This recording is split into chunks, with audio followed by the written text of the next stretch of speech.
Hello and welcome. Wild life world की इस रोमांचित भरी दुनिया में आपका स्वागत है। मैं हूं आपके साथ नूर हसन और यह है मेरे पार्टनर। मैं हूं आपके साथ वसीम अहमद। तो जल्दी से कीजिए हमारे चैनल को सब्सक्राइब, क्योंकि हमें मिलने वाला है बहुत बड़ा प्राइज।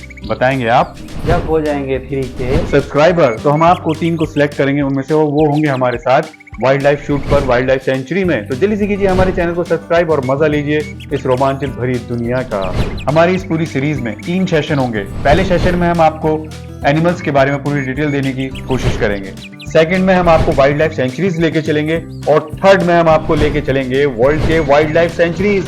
तो जल्दी से कीजिए हमारे चैनल को सब्सक्राइब और मजा लीजिए इस रोमांच भरी दुनिया का।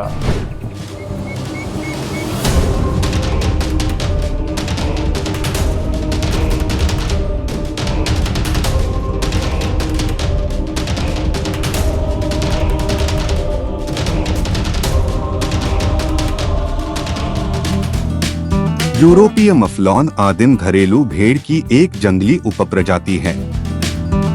यह यूरोप और पश्चिमी एशिया में पाई जाती है।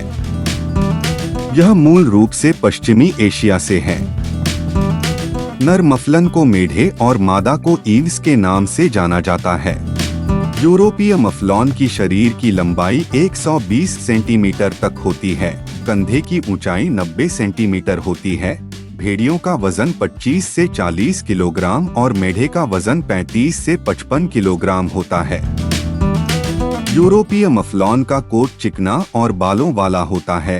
गर्मियों में मेढे लोमड़ी की तरह लाल भूरे रंग के होते हैं। आमतौर पर एक सफेद रंग का काठी वाला पैच होता है। भेड़ें भूरे रंग की होती हैं। सर्दियों में दोनों लिंग गहरे रंग के होते हैं। मेढों के सींग हेलिक्स के आकार के होते हैं, जो 80 सेंटीमीटर तक लंबे होते हैं। सार्डिनिया में मादाओं के सींग नहीं होते हैं, लेकिन कोर्सिका में उनके छोटे सींग होते हैं, जो पीछे की ओर थोड़े मुड़े हुए होते हैं।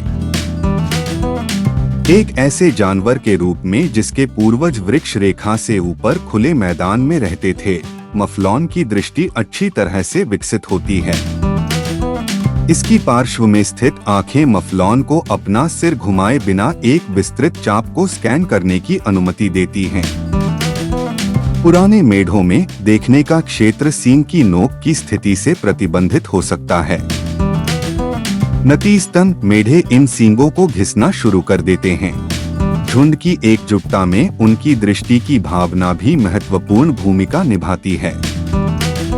मफलॉन जो अपने झुंड से अपना संपर्क खो चुके होते हैं, तेजी से आगे पीछे दौड़कर उसे खोजते हैं। उसके बाद ही वे झुंड का पीछा करने के लिए अपनी गंध का इस्तेमाल करते हैं। झुंड के सदस्यों के बीच सामाजिक संबंधों को बनाए रखने में सुनने की शक्ति की भूमिका होती है। मूल रूप से यूरोपीय मफलॉन खुले पहाड़ी इलाकों में पथरीली सूखी मिट्टी पर रहते थे। आज मध्य यूरोप में वे पर्णपाती और मिश्रित जंगलों में रहते हैं, दोनों निचले इलाकों में और जर्मनी के सेंट्रल अपलैंड्स जैसे ऊंचे इलाकों में, लेकिन फिर भी सूखी और पथरीली मिट्टी को पसंद करते हैं। प्रतिकूल नम मिट्टी की स्थिति में आंत्र रोग और पैर सड़न होना आसान है, जो घातक हो सकता है। क्योंकि उनका भागने का व्यवहार उच्च पर्वतीय क्षेत्रों के लिए अनुकूलित है, इसलिए यूरोपीय मफलॉन निचले इलाकों में तब तक जीवित नहीं रह सकते जब तक कि प्राकृतिक शिकारी अनुपस्थित न हो। इस प्रकार उदाहरण के लिए हाल ही में ग्रे भेड़ियों द्वारा बसाए गए लुसाटिया के क्षेत्रों में मफलॉन की आबादी थोड़े समय के भीतर ही खत्म हो गई, जबकि उन क्षेत्रों में जंगली सुअर और भेड़ियों के मुख्य शिकार हिरणों की आबादी पर मुश्किल से ही असर पड़ा। संरक्षण कार्यक्रमों के माध्यम से 1980 में आबादी बढ़कर 1000 से अधिक हो गई। 2015 में सार्डिनिया में अनुमानित 6000 मफलॉन थे।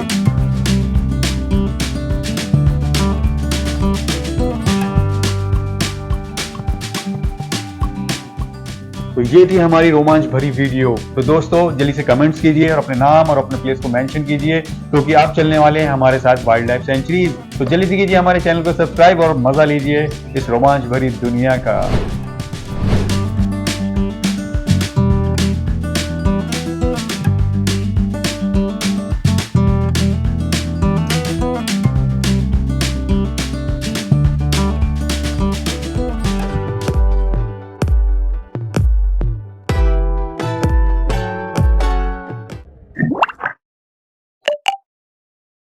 हैं।